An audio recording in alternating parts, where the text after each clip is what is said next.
Radha Vallabh Shri Harivansh, Hare Krishna, Radhe Radhe to all the devotees. সবার প্রথমে যারা এখানে বাঙালি আছেন তাদের সবাইকে জানাই শারদীয়ার অভিনন্দন ও শুভেচ্ছা। আর যারা এখানে जो लोग यहाँ पे नवरात्रि सेलिब्रेट करते हैं उन सबको नवरात्रि की हार्दिक शुभकामनाएं। आई होप आप सबकी पूजा और नवरात्रि सब कुछ जो जैसे भी आप मनाते हो, व्रत करते हो या फिर डांडिया में जाते हो, जो भी करते हो या फिर दुर्गा पूजा में घूमने निकलते हो, सबका ये जो पूरा उत्सव का समय है बहुत अच्छे से जाए, किसी को ठेस ना पहुँचे, सब अच्छे से धर्म पूर्वक चले। तो बहुतों ने मुझे पूछा था कि आप क्या दुर्गा पूजा में बाहर निकलती हैं, आप क्या ठाकुर देखने जाती हैं, क्या आप नवरात्रि सेलिब्रेट करती हैं, और भी बहुत सारे ऐसे बेकार के क्वेश्चंस थे। तो जी नहीं, मैं ना नवरात्रि सेलिब्रेट करती हूँ और ना ही मैं दुर्गा पूजा में कहीं बाहर जाती हूँ। ये बहुत सालों से है बेसिकली, और इसके पीछे जो स्टोरी है आपको बोर लग सकता है, आप यहीं पे जा सकते हो। जिनको जानना था कि मैं क्या बाहर नहीं निकलती हूँ, क्या घूमने नहीं जाती हूँ, तो नहीं, मैं नहीं जाती। और उसका रीज़न जो है, अगर आपको सुनना है, जब मैं बहुत छोटी थी, आई वॉज इन क्लास 5, जब मेरी माँ बेड रिडन हो गई, और उसके बाद से ना उसी समय मेरे एक रिलेटिव के घर में, सो कॉल्ड रिलेटिव जो होते हैं, उनके घर में दुर्गा पूजा स्टार्ट हुई। और हर साल मुझे वहाँ पे मजबूरन प्रेजेंट होना होता था, मतलब फ्रॉम पंचमी टू एकादशी द्वादशी तक मेरे पास कोई ऑप्शन नहीं होता था। मतलब वहाँ पे जाना ही है, अदरवाइज घर में झमेला होगा, मार पिटाई होगी, मतलब I never had any option. तो ये जो फेक स्माइल है ना मेरे फेस पे, ये बहुत ज़्यादा, मतलब जैसे नेल चुभाया जाता है ना, जैसे मतलब बैठ गया है मेरे अंदर ये जो फेकनेस होती है। तो वो फेकनेस जब मैंने बंद कर दी, उस समय मैं सबकी अप्रिय जिसको बोलते हैं, मतलब उस समय सब मुझे हेट करने लगे इन अ वेरी प्रकट वे। मतलब उससे पहले भी लोग मुझे हेट ही करते थे, लेकिन उस समय सबको मैं और पसंद नहीं आने के कैटेगरी में चली गई, क्योंकि I used to be the जान of every gathering, every party. जो मेरे सो कॉल्ड दोस्त हैं उनको पता ही है, कुछ 2-3 लोग होते हैं ना जो पार्टी की शान होते हैं, जान होते हैं, भले ही वो मतलब कितने भी अंदर से दुखी हो, वो आए तो माहौल खिल जाता है। मेरा aura, my aura used to be so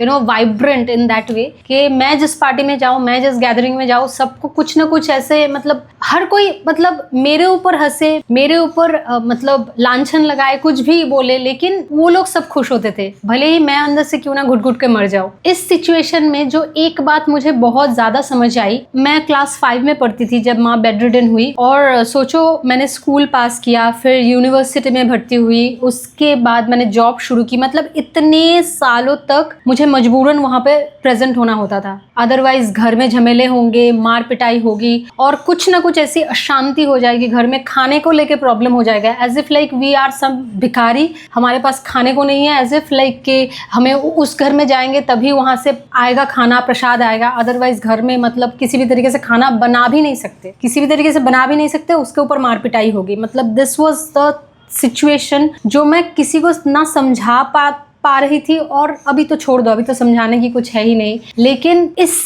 situation के चलते हुए एक तो मुझे बहुत ज़्यादा फेक स्माइल है, फेक जो लाफ है, फेक जो सिचुएशन को होल्ड करके रखना है, वो आ गया, विच वॉज सो डेंजरस। एक नार्सिसिस्ट के अंडर में जब आप रहते हो ना, वो चीज़ आप किसी को नहीं समझा पाओगे, कभी भी नहीं समझा पाओगे। तो यहाँ पे मैं एक चीज़ मैंने जो रियलाइज़ की बहुत ज़्यादा, वो ये है कि सपोज़ आप एक 35, 40, 50 साल के इंसान हो, आपको अचानक से एक स्मार्टफोन मिल गया है, तो आपको उसको सीखने में, समझने में टाइम लगेगा ना। अब सोचो एक 4-5 साल का बच्चा है, 6 साल का मैक्सिमम, राधा, उसके हाथों में एक स्मार्टफोन आ गया, तो उसको ना उस 35, 40, 45, 50 के उम्र का जो इंसान है, उससे कम समय इस 5-6 साल के बच्चे को लगेगा एक स्मार्टफोन सीखने में। और देखना, ये बहुत ज़्यादा अच्छे से सीखेगा, सिर्फ सीखना ही नहीं, इसको सारी टेक्निकलिटीज़ पता होगी, कहाँ पे जाके कौन सा ऑप्शन ढूंढना है, कहाँ पे जाके कौन सा वाला वेबसाइट खोलना है, कहाँ पे गंदी बातें दिखती हैं, कहाँ पे गेम खेलना होता है, कहाँ पे जाके आप शॉपिंग कर सकते हो,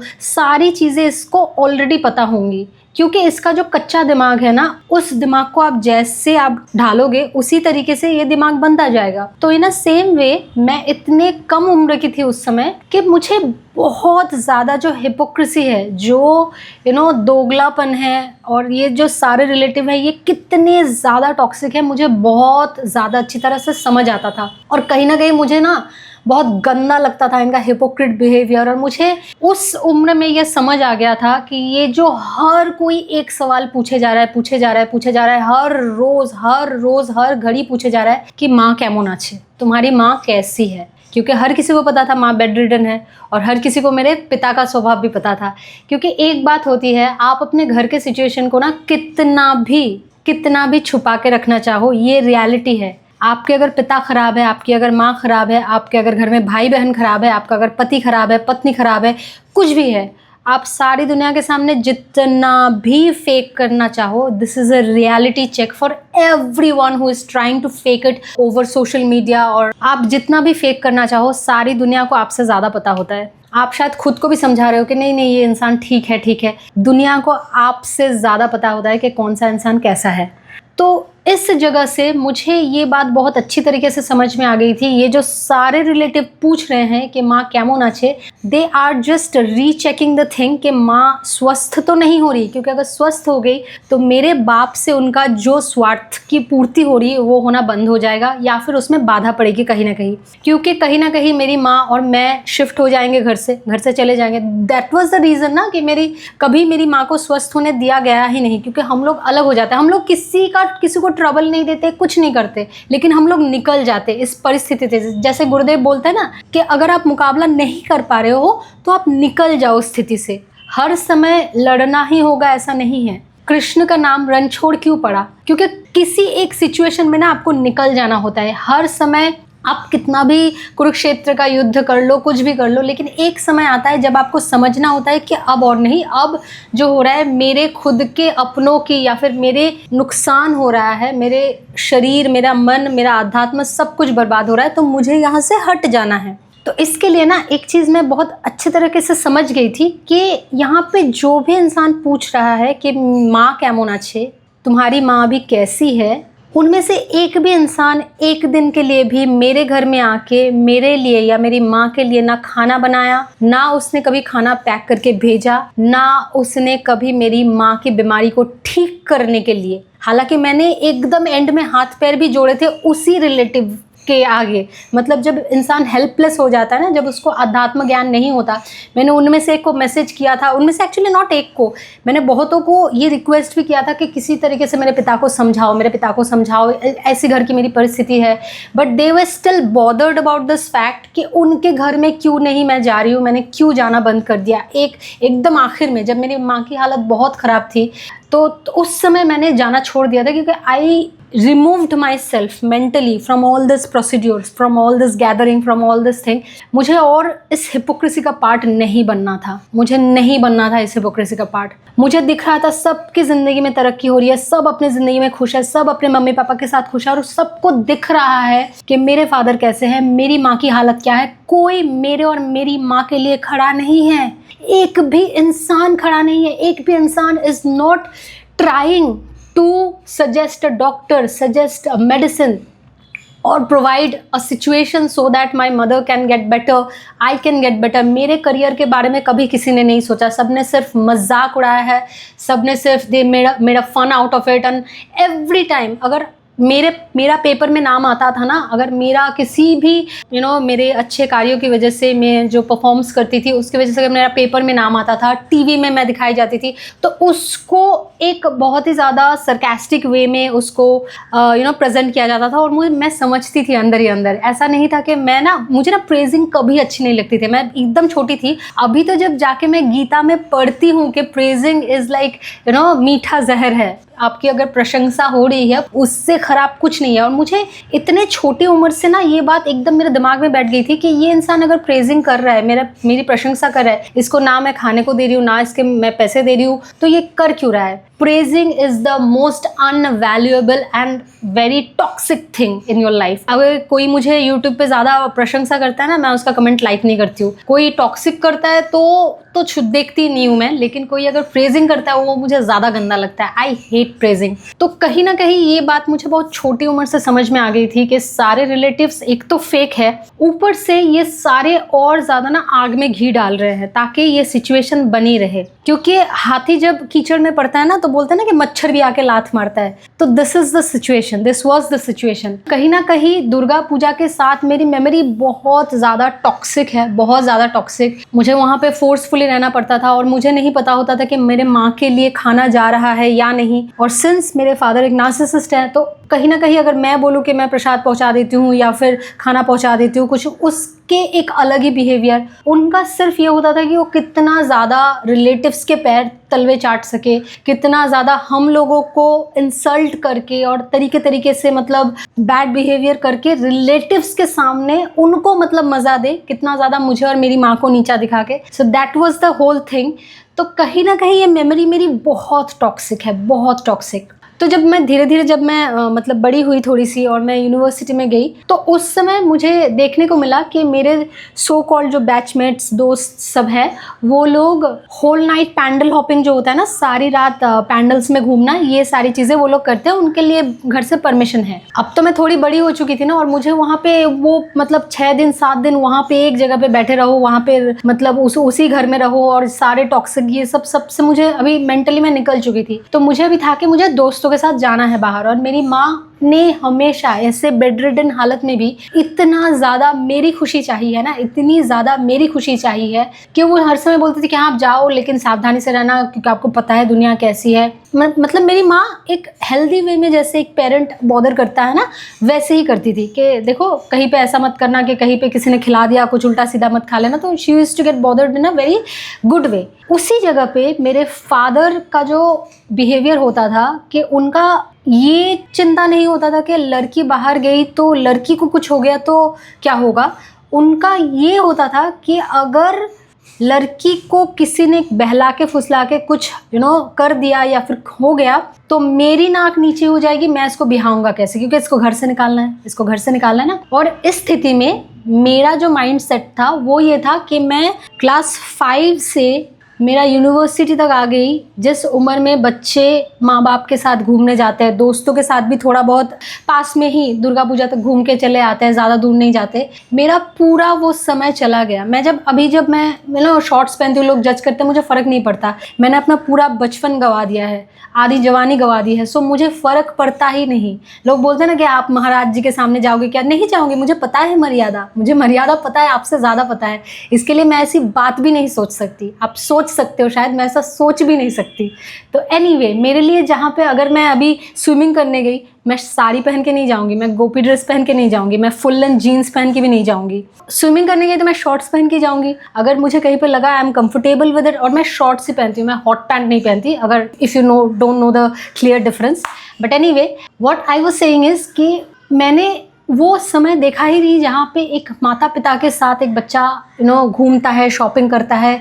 ये जो मतलब जब मैं बड़ी हो रही थी ना तब शॉपिंग मॉल्स वगैरह आहिस्ता आहिस्ता चारों तरफ बहुत ज़्यादा बन गए थे, तो मैं जाती थी वहाँ पे अकेले शॉपिंग करने। मैं ट्रायल रूम्स के बाहर खड़ी हूँ और मैं देख रही हूँ कि किसी की मम्मी उसके 3-4 कपड़े पकड़ के खड़ी है और वो बच्चा अंदर जा रहा है, बार बार चेंज कर रहा है, मम्मी को कंप्लेन कर रहा है, मम्मी को बोल रहा है ये अच्छा लग रहा है, उसकी मम्मी उसको सजेशन दे रही है। It was such a traumatic experience for me जो नोबडी वुड अंडरस्टैंड। किसी के अगर माँ बाप नहीं हैं, मर गए हैं, या फिर मतलब उसने माँ बाप के बिना ज़िंदगी गुजारी है, वही समझ सकता है। जो अभी मम्मी की रोटियां तोड़ते हुए ये वीडियो देख रहा है वो नहीं समझ सकता, एंड आई डोंट केयर। वो अगर मेरी निंदा करते हैं या टॉक्सिक कमेंट करते हैं, I M okay with that, क्योंकि उससे मेरे प्रारब्ध कटेंगे। सो आई एम वेलकमिंग निंदा और टॉक्सिक कमेंट्स, ऐसे मतलब मैं वेलकम करती हूँ सारे टॉक्सिक कमेंट्स और सारी निंदाओं का। और इन सब के साथ साथ अगर कुछ भी चूक हो गई मेरी और मेरी माँ से, किसी भी बात पे चूक हो गई, तो उस पे घर में मार पिटाई होना, it doesn't matter. Durga Puja है, मेरा बर्थडे है, क्या है, कुछ मैटर नहीं करता। झाड़ू से मारना, ऐसे सर दीवार पे पटक देना, ऐसे लात मारना, सब कुछ बहुत कॉमन था हमारे घर में, बहुत रेगुलर था। तो उस स्थिति में एक बच्चे का हर दुर्गा पूजा एक ट्रॉमेटिक एक्सपीरियंस हो रहा है, और वो एकदम फेक, एकदम वो जो जोकर मूवी में था ना ऐसे, तो वैसे करके वो सारी दुनिया के सामने जा रहा है, चल रहा है, कोई नहीं समझ पा रहा है कि उसके अंदर क्या चल रहा है। तो तब तक मैं बहुत अच्छी थी सबके लिए I was a very good person. The moment I started talking about my problems, I started being bad in every one's eye. मैं ख़राब हो गया जब मुझे ये समझ में आ गया कि मेरी प्रॉब्लम सब कोई सुनेगा, उसको एन्जॉय करेगा अंदर ही अंदर, लेकिन उसका ना कोई सोल्यूशन के लिए आगे आएगा, क्योंकि who is going to get involve in your shit, right? किसी को किसी और के प्रॉब्लम में क्यों जाए हो अगर वहाँ पे उसका कोई मतलब ना बने। मतलब बनता है तब भी लोग नहीं जाते हैं, ऑनेस्टली बताओ तो। जब किसी का प्रॉब्लम होता है ना, रियल प्रॉब्लम, ऐसी प्रॉब्लम नहीं कि आपकी, जैसे एक कैटेगरी के आंटीज़ लोग हैं, स्पेशली मैं बोलूँगी आंटीज़ है, जिनकी मेंटालिटी, अंकल भी है, अंकल भी बहुत है, जिनकी मेंटालिटी ये होती है कि शादी हो जाएगी, क्योंकि उन लोगों में काम भाव इतना ज़्यादा होता है, इतना ज़्यादा कि उन लोगों के लिए वो पति पत्नी का सुख सारे दुखों को भुला देता है। दिस इज़ द रियलिटी, भले वो स्वीकार करे ना करे। जो षड रिपु है, इनमें से कुछ ना कुछ किसी ना किसी को फंसाए रखते हैं। तो जैसे मैं बोलती हूँ ना कि मुझे बहुत चटपटी चीज़ें पसंद है, मतलब चटपटी चीज़ें खाना मुझे पसंद है, तो कहीं ना कहीं ये मेरे लिए माया है। हालांकि भगवान की बहुत कृपा है कि अभी मेरे मन से वो धीरे धीरे जा रहा है। मैंने भगवान के चरणों में ही समर्पण करके रखा है कि गुरुदेव जैसे बोलते हैं ना, जो भी माया आती है, आपकी माया है ना, उसे समर्पण कर दो। तो अभी धीरे धीरे श्री जी की कृपा से वो भी जा रही है। मुझे उतना ज़्यादा वो नहीं होता कि चटपटी चीज़ें खाऊं। मीठा तो मेरे मन से बहुत सालों पहले जा चुका है। I am very thankful to Shri ji for that. और वही बात है कि जिन लोगों में इतना ज़्यादा काम भाव होता है, मतलब जकड़े हुए होते हैं, उनको ऐसा लगता है कि शायद पति या पत्नी आ जाने से उनके लाइफ, और उनका दुख एक्चुअली असल नहीं होता, उनका वो हाई स्कूल क्रैप होता है। क्योंकि कहीं ना कहीं आपका प्रॉब्लम उतना सीरियस है ही नहीं कि वो आपको ट्रॉमा दे सके। ये जो ट्रॉमा, डिप्रेशन लोग बहुत कैजुअली यूज़ करते हैं ना, these are serious issues, these are serious illness, जो एक मेंटल हेल्थ को आपके इफेक्ट करता है बहुत बुरी तरीके से। तो at the end of the day सबको अपनी प्रॉब्लम सबसे ज़्यादा बड़ी लगती है। सबको लगता है कि मैंने इतना झेला, मैंने इतना किया। मुझे ये इसीलिए नहीं लगता क्योंकि मैंने खुद इतना प्रॉब्लम झेला। और दूसरा रीज़न ये है कि कभी भी अगर मैं कोई भी न्यूज़ देखती थी जहाँ पे, तब तो मुझे इतने वर्ड्स नहीं पता होते थे, जहाँ पे मैं देखती थी कि जेनोसाइड हो रहे हैं या फिर बॉम्ब ब्लास्ट हो रहे हैं, लोगों का पूरा घर उड़ गया, पूरा परिवार उनका ख़त्म हो गया, तो वो सब चीज़ ना, मुझे पता नहीं ये क्या मेरे पास्ट लाइफ का ट्रॉमा है, क्या है मुझे पता नहीं। मुझे ये सारी चीज़ें एक्चुअल में समझ आती थी कि उनका कष्ट कितना है। सोचो, उनके पास नेक्स्ट मील जो है, नेक्स्ट भोजन नहीं है। मेरे पास भले ही कितनी मार पड़े, भले ही उस खाने में जहर पड़ा हो, भले ही कुछ भी हो, लेकिन इतनी व्यवस्था तो भगवान ने की है। तो ऐसे ना मैं अपने माइंड को बहला के चलती थी। शायद वो मेरे ही लिए हार्म कर गया, लेकिन एनीवे मैं माइंड को जितना हो सके बहलाती। एक्चुअली क्या होता था ना कि मैं और माँ ऐसे थे कि माँ मुझे बहला रही है, मैं माँ को बहला रही हूँ। This was the situation. तो ये सारा ज़िंदगी हम दोनों का ऐसे ही चला गया। और बहुत छोटे उम्र से मैंने देख लिया, मेरे मामाओं को, मेरे मौसियों को, मेरे बुआओं को, मेरे चाचाओं को, सबको मैंने देख लिया कि सब लोग कितना ज़्यादा चाहते हैं कि हम ट्रबल में ही रहे, हम प्रॉब्लम में ही रहे, हम मार खाते रहे। ये कितना ज़्यादा वो लोग चाहते हैं। इसके लिए वो ये सिचुएशन ना सुधारने की कोशिश कर रहे हैं, ना वो कुछ भी एक्शन ले रहे हैं, ना उन्हें मतलब इतना बॉदर्ड ही नहीं है कि मेरा पूरा ज़िंदगी बर्बाद हो रहा है, मेरा पूरा करियर बर्बाद हो रहा है। उनका पूरा आराम से चल रहा है सब कुछ। No one was bothered about my mother's health issues.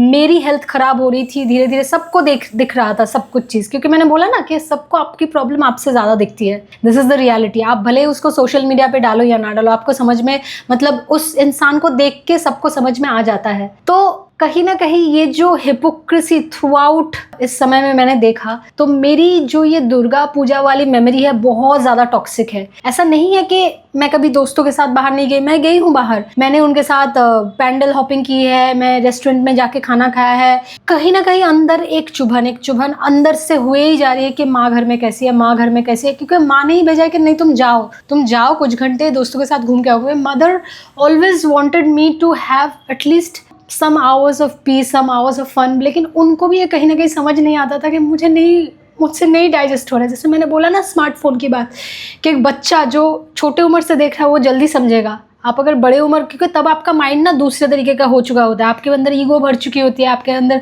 वो सेल्फिशनेस सब कुछ भर चुका होता है, आपके अंदर मतलब छोटी छोटी बातों पे गुस्सा, सब कुछ भर चुका होता है। लेकिन एक बच्चा होता है कि एकदम कोरे कागज़ की तरह होता है, उसको चीज़ें ज़्यादा उसके अंदर अब्जॉर्ब होती है। इसी के लिए तो छोटे उम्र में स्कूल में पढ़ाया जाता है, अदरवाइज हम बड़े होके स्कूल में पढ़ते हैं ना, जब 20-30 साल के हो गए तब जाके स्कूल, तब तो सीखना आसान होता है। लेकिन नहीं, एक्चुअल में जब जितना छोटा उम्र होगा उतना ज़्यादा आपको जो लर्निंग है, आपका जो अब्जॉर्बनेस है चीज़ों के प्रति, वो ज़्यादा आएगा। तो ये चीज़ें इतनी ज़्यादा हो चुकी थी हर समय अंदर, बस यही तकलीफ़ कि माँ घर में मार ना खा रही हो, माँ घर में ठीक है ना, अभी माँ को कोई तकलीफ़, मतलब जो इंसान अपने शरीर पे बैठा हुआ मच्छर तक ठीक से नहीं मार सकता, उसके लिए सोचो कितनी, मतलब इसकी वजह से लास्ट समय जब मेरी माँ एक पानी का ग्लास भी उठा के नहीं पी पा रही थी, this is the real situation I am telling you, एक पानी का ग्लास उठा के नहीं पी पा रही थी, उसको उनको भात मतलब चावल दाल सब्जी सब मिला के ना उनको खिला के देना पड़ता था, या फिर रखना पड़ता था, वो चम्मच से ऐसे उठा उठा के बहुत तकलीफ से खाती थी, और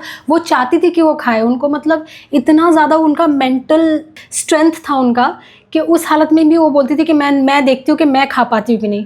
एक तो उनके हमेशा चिंता रहता था कि बेटी को तकलीफ ना हो, और दूसरा कि जितना समय तक हाथ चले उतना समय तक मैं खुद उठा के खाऊं। योगी होता है ना, योगी जो जब तक उसके हाथ चलते हैं तब तक वो काम करता है, दैट वाज द थिंग। इसके लिए मुझे ना, जब कोई मुझे बोलता था कि अरे तुम तो बड़ा अच्छा खाना बनाती हो, हमें भी कभी बना के खिलाओ, मैं तब तो ये मेंटालिटी नहीं थी ना। अब तो सोचता है कि अच्छा इसने मुझे दुख दिया, जिसको सारी ज़िंदगी माँ के हाथ की रोटी नहीं मिली, वो लोग माँ की रोटी तोड़ रहे हो, और वो लोग आके मुझसे मांग रहे हैं कि तुम खाना बना, जिसको मतलब हर एक मील खुद बनाना पड़ता है। तो अभी तो जैसे आध्यात्म ज्ञान जो हुआ है गुरुदेव भगवान की कृपा से, अभी तो ऐसा लगता है अगर कोई बोल रहा है अरे भगवान थोड़े और पाप कम कर दिए, क्योंकि कहीं ना कहीं मुझे ये तकलीफ हो रही है, मुझे दुख हो रहा है ये सुन के कि कोई मेरे हाथ का मतलब नहीं करना, मुझे खाना बनाना नहीं आना, मैं बुखार में पड़ी रहती हूँ तो भी मुझे ग्लास पानी खुद ही उठाना पड़ता है। तो इसके लिए ना मुझे, I will by the grace of Radha जो, I will never ever be dependent on anyone for a glass of water, for a roti.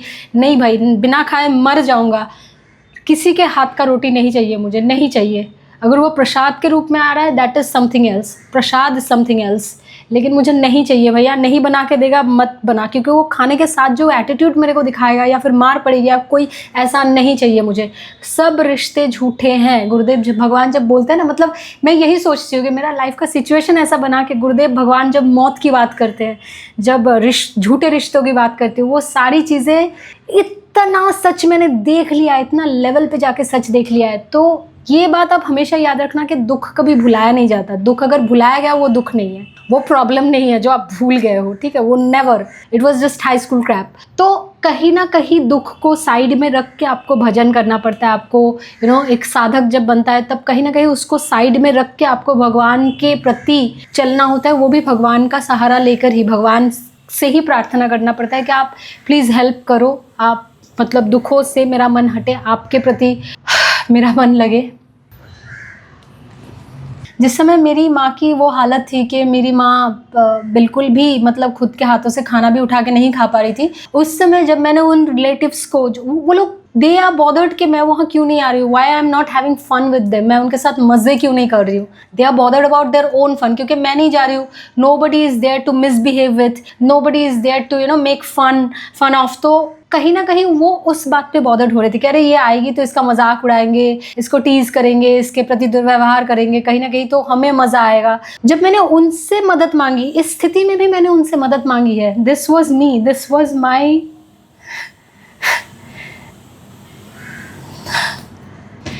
Was my desperation for help.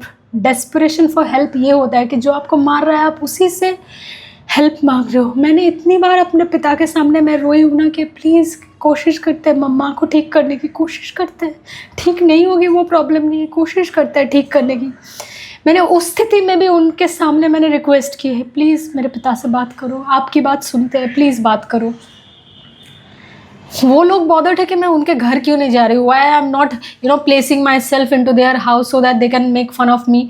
They are not bothered कि मेरी माँ यहाँ हाथ से उठा के खाना भी नहीं खा पा रही है। उनके माँ अगर थोड़ी देर के लिए बीमार पड़ जाती, वो लोग पागल हो जाते थे, पागल, this used to start crying. और उस स्थिति से उन्होंने कभी मेरी स्थिति को कंपेयर भी नहीं किया, और they were never try to understand what I am going through. जब मैंने बोला कि नहीं, मैं नहीं आऊँगी, I am not going to involve myself in this puja, this hypocrisy, this gather of selfish people, hypocrite people, no, I'm not. Everyone is happy out there, everyone is enjoying, and I'm just मतलब अंदर ही अंदर घुट रही हूँ, मैं नहीं करना है, मुझे इस सब में इन्वॉल्व नहीं करना है। तो this is how it was the memory of Durga Puja. So that is why जो लोग सेलिब्रेट करते हैं, I am completely okay with them. आप करो सेलिब्रेट, आपके प्रारब्ध अच्छे हैं, आपके पुण्य है, आप करो सेलिब्रेट, खुश रहो। मेरे प्रारब्ध अच्छे नहीं है, मेरे मेमोरी अच्छी नहीं है मेरी, तो I am not going to celebrate, I am not going to do anything. Radha Vallabh Shri Harivansh, Hare Krishna, Radhe Radhe.